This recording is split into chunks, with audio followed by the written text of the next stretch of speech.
आदरणीय महानुभावहरू, 2080 साल वैशाख 14 गते आज नेपाल राष्ट्र बैंक आफ्नो स्थापनाको 67 वर्ष पूरा गरी 68औं वर्ष प्रवेश गरेको छ। स्थापनापछि वित्तीय क्षेत्रको विकास र स्थिरताका साथै देशको समग्र आर्थिक विकासमा यस बैंकले अग्रणी भूमिका खेल्दै आएको छ। वार्षिकोत्सवको अवसरमा यस बैंकका पूर्व गभर्नरज्यूहरू लगायत अग्रजहरूलाई म यस अवसरमा स्मरण गर्दै सम्मान गर्न चाहन्छु। साथै बैंकका उद्देश्य प्राप्तिका लागि आफ्नो तर्फबाट महत्त्वपूर्ण भूमिका निर्वाह गरिरहनुभएका बैंकका सञ्चालक समितिका पदाधिकारी र सम्पूर्ण कर्मचारीहरूलाई हार्दिक धन्यवाद ज्ञापन गर्दछु। 2079 साल समष्टिगत आर्थिक व्यवस्थापनको दृष्टिकोणले निकै चुनौतीपूर्ण रह्यो। कोभिड-19 को महामारीबाट प्रभावित अर्थतन्त्रलाई पुनरुत्थान गर्ने क्रममा बाह्य क्षेत्रमा सिर्जित दबावलाई सम्बोधन गर्न यस बैंकबाट विभिन्न नीतिगत प्रयासहरू भए। साथै यो वर्ष भुक्तानी प्रणालीको सुदृढीकरण र वित्तीय स्थायित्व कायम गर्न पनि बैंक सक्रिय रहनु पर्यो। बैंकको कार्यसम्पादनलाई चुस्त, व्यवस्थित, नियमसङ्गत र अध्यावधिक बनाउन विभिन्न विनियावली र कार्यविधि तर्जुमा र परिमार्जन गरिए। बैंकको वार्षिकोत्सवको अवसरमा देशको वर्तमान समष्टिगत आर्थिक तथा वित्तीय स्थिति, गत वर्ष यस बैंकले अवलम्बन गरेका महत्त्वपूर्ण नीतिगत तथा व्यवस्था तथा सम्पादन गरेका कार्यहरू केही सारांशमा प्रस्तुत गर्न चाहन्छु। पूर्व वक्ताहरूले पनि केही कुराहरू राखिसक्नु भएको छ।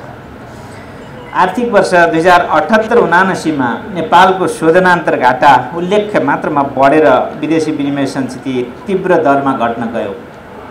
विदेशी विनिमय सञ्चितिमा आएको कमीसँगै बैंकिङ प्रणालीमा तरलता कम भई ब्याज दरहरू बढ्न गए। बाह्य क्षेत्रमा देखा परेको उच्च दबावलाई कम गर्न नेपाल सरकारले 10 वटा विलासिताका वस्तुहरूको आयातमा प्रतिबन्ध समेत लगायो भने चालु आर्थिक वर्षको मौद्रिक नीति मार्फत नीतिगत दरहरू बढाइयो। कोभिड-19 महामारीको बेला दिइएका नियामकीय सुविधाहरूलाई क्रमशः हटाइयो भने पुनर्गर्जा सुविधालाई अर्थतन्त्रका अति प्रभावित क्षेत्रमा मात्र सीमित गर्दै लगियो।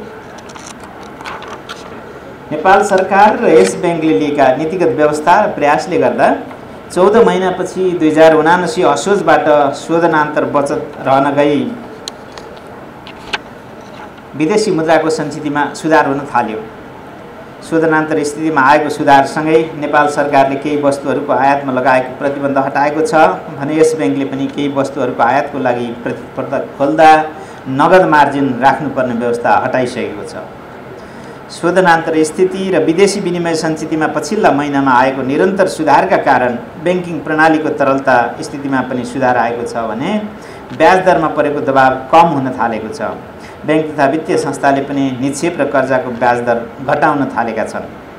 चालु वर्षमा आर्थिक वृद्धि दर औसत स्तरमा रहने देखिन्छ। त्यस्तै पछिल्ला महिनामा मूल्य वृद्धि पनि बढ्दो क्रममा छ। आयातमा कमी आउँदा चालु आर्थिक वर्षमा सरकारको राजस्व सङ्कलन भने गत वर्षभन्दा घटेको अवस्था छ। कमजोर राजस्व परिचालन र बढ्दो सरकारी चालु खर्चले गर्दा सरकारी वित्त व्यवस्थापन चुनौतीपूर्ण बनेको छ। बैंकिङ प्रणालीको कर्जा असुलीमा पनि केही दबाव परेको अवस्था छ। तापनि 2079 फागुन मसान्तसम्म बैंक तथा वित्तीय संस्थाको कुल निष्क्रिय कर्जा अनुपात कुल कर्जाको 2.6% रहेको, कुल तरल सम्पत्ति कुल निक्षेपको 24.3% रहेको र जोखिम भारित सम्पत्तिको 12.9% कुल पुँजीको अनुपात रहेकोले नेपालका बैंक तथा वित्तीय संस्थाहरूको वित्तीय स्थिति सुदृढ अवस्थामा नै रहेको छ। नेपाल राष्ट्र बैंक ऐन 2058, बैंक तथा वित्तीय संस्था सम्बन्धी ऐन 2073 र विदेशी विनिमय नियमित गर्ने ऐन 2019 संशोधनको मसौदाहरू तयार भइरहेको छ। विनिमय अधिकार पत्र ऐन 2034, बैंकिङ कसुर तथा सजाय ऐन 2064 तथा वित्तीय सम्पत्ति पुनर्संरचना तथा धितोपत्रीकरण अर्थात् सेक्युरिटाइजेसन सम्बन्धी कानुनको मस्यौदा तयार गरिएको छ। नयाँ कानुनमा लिज फाइनान्स सम्बन्धी कानुन, वित्तीय ग्राहक संरक्षण सम्बन्धी कानुन, सम्पत्ति व्यवस्थापन सम्बन्धी कानुनको अन्तिम मसौदा तयार हुने क्रममा रहेको छ। विश्व आर्थिक अवस्था सम्बन्धमा विश्वको आर्थिक वृद्धि दर कमजोर रहने देखिएको छ।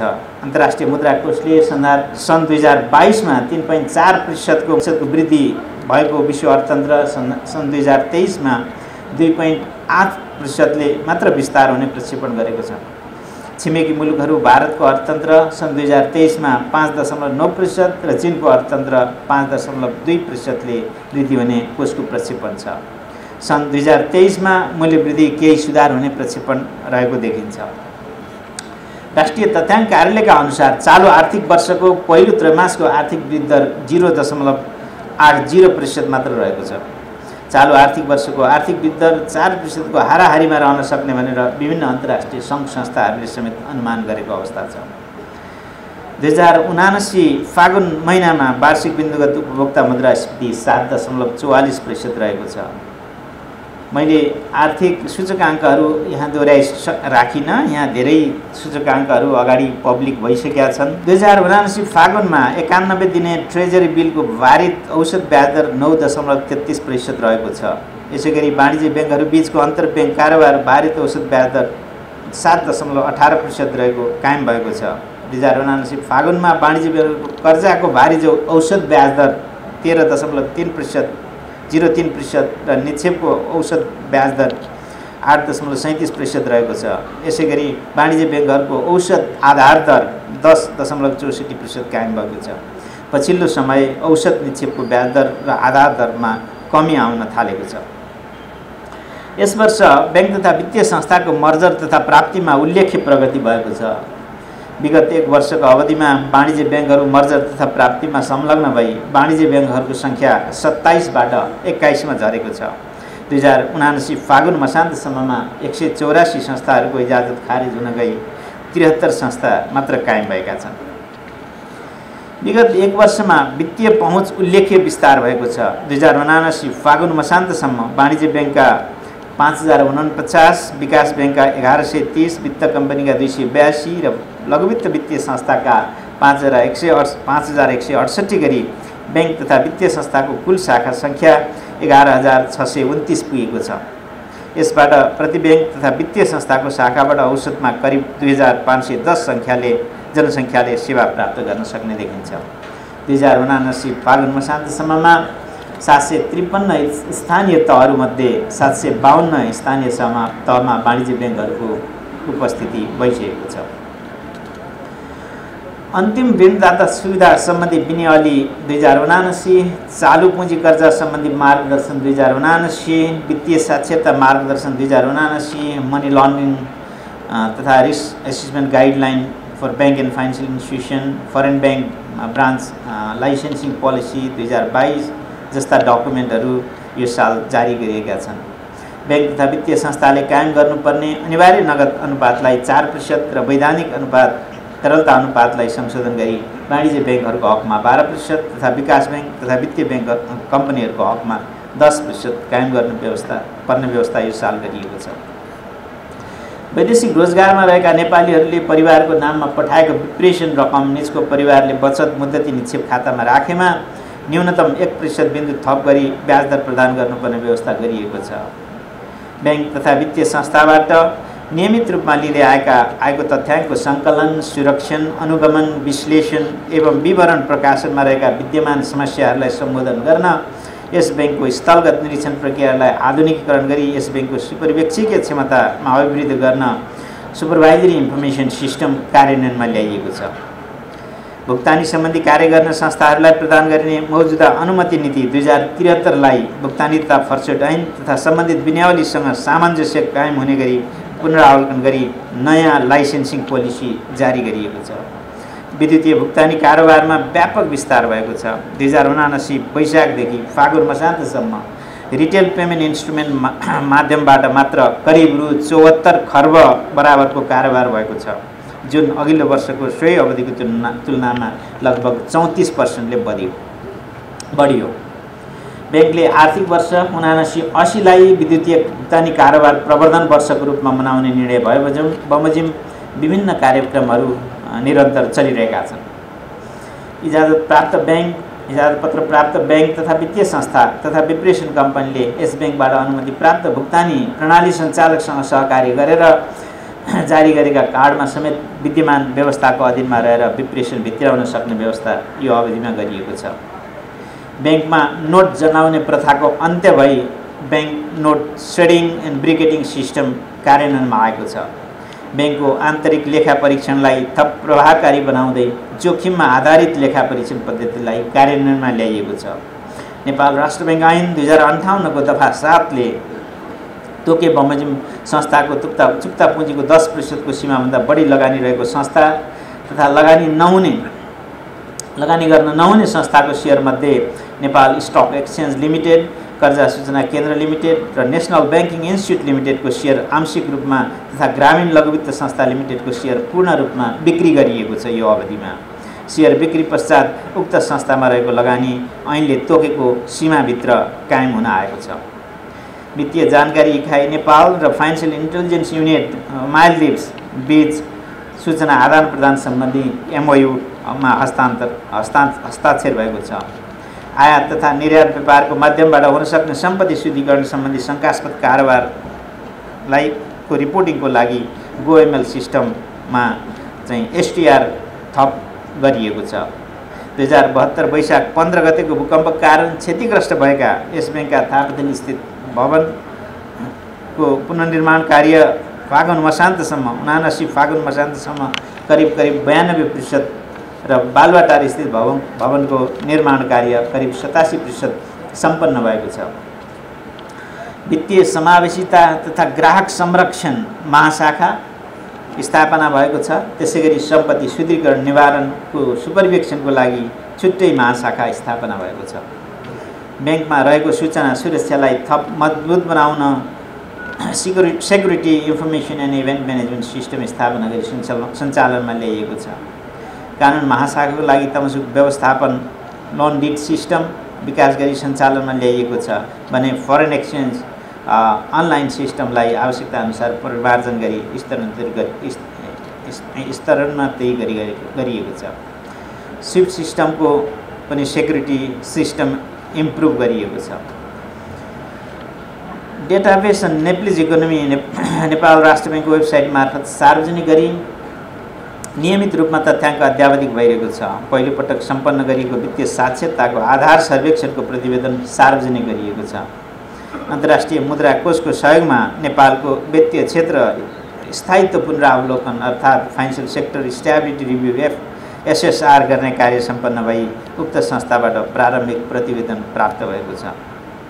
यस बैंक तथा अलायन्स फर फाइनेन्सियल इन्क्लुजनको संयुक्त आयोजनामा 2वटा वर्किङ ग्रुपको 8औं र 20औं संस्करण 2079 फागुनमा काठमाडौँमा सम्पन्न गरिएको छ। अन्त्यमा अन्तर्राष्ट्रिय कारणले गर्दा मूल्यमा परेको दबाव अझै कायम छ। शोधनान्तर स्थिति बचतमा रहन थालेकोले अघिल्लो वर्षको तुलनामा अर्थतन्त्रको बाह्य क्षेत्र लगायत बैंकिङ क्षेत्रको तरलतामा पनि सुधार आएको अवस्था छ। बैंक वित्तीय संस्थाहरूले ब्याज दर घटाउन थालेकाले आन्तरिक आर्थिक गतिविधि सुधार हुँदै जाने देखिन्छ। राजस्व चुहाट नियन्त्रणमा अपनाइएका थप सक्रियताका कारण राजस्व सङ्कलनमा सुधार हुने अपेक्षा राखिएको छ। नेपाली अर्थतन्त्र बढी आयात र विप्रेषणमा निर्भर रहेकोले विश्व अर्थतन्त्रको प्रभाव सामना गर्दै आन्तरिक सन्तुलन कायम राख्ने कार्य चुनौतीपूर्ण रहेको छ। तापनि वित्तीय स्थायित्व कायम राख्दै समष्टिगत आर्थिक स्थिरता कायम राख्ने कार्यमा राष्ट्र बैंक सदैव प्रतिबद्ध रहेको छ। बैंकिङ क्षेत्रको स्रोत साधनलाई उत्पादनमूलक क्षेत्रमा उपयोग गर्नुपर्ने आवश्यकता छ। अर्थतन्त्रको दीर्घकालीन सुधारको लागि समग्र उत्पादन र उत्पादकत्व बढाउनेतर्फ क्रियाशील हुन सम्पूर्ण सरोकारहरू समक्ष अपिल गर्दछु। यस बैंकको उद्देश्य प्राप्तिमा संलग्न सबै कर्मचारीहरू धन्यवादका पात्र हुनुहुन्छ। वार्षिकोत्सवको यस गरिमामय अवसरमा बैंकका सम्पूर्ण कर्मचारी र अन्य सम्बद्ध सबैलाई हार्दिक शुभकामना व्यक्त गर्दै यस बैंकको उद्देश्य प्राप्तिमा आगामी दिनमा अझ क्रियाशील हुँदै बैंकको गरिमा उच्च राख्ने गरी यस बैंकको तर्फबाट सेवा प्रदान गराउन सम्पूर्ण कर्मचारीहरूलाई निर्देशन गर्दछु। वार्षिकोत्सवको अवसरमा 20 वर्षे उपहारबाट सुशोभित हुनुहुने कर्मचारी मित्रहरूलाई बधाई ज्ञापन गर्दै उहाँहरूको बैंकप्रतिको समर्पणको सम्मान गर्दछु।